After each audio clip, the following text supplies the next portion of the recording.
Театральные постановки, хороводы и подарки. Культурные и образовательные учреждения готовят большую новогоднюю программу для детей и их родителей. В Чувашском драматическом театре уже вовсю царит праздничное настроение. На новогоднее представление в Чувашский драмтеатр приехали ребята со всей республики. Каждый год артисты готовят для самых маленьких зрителей новую театрализованную постановку. На этот раз им представили сказку «Дети ветра» по пьесе Александра Порта. Закружиться в хороводе вместе с любимыми сказочными героями и получить подарки от Деда Мороза. Для многих детей побывать на такой новогодней елке – самый настоящий праздник. Бесплатные билеты получили десятки многодетных и малоимущих семей республики. Мы сегодня пришли с внуком, чтобы встретить Новый год и проводить Старый год. Вот сегодня какая красивая елка.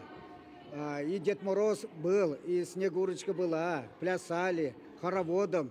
Праздничные представления в Чувашском драмтеатре будут идти вплоть до Нового года. Кроме того, здесь будут рады гостям и во время новогодних каникул. Всех мы приглашаем на наши праздники. Представление проходит в 11 часов и 14 часов. Вероника Павлова, Алексей Еникин, Михаил Солин. Вести Чувашия.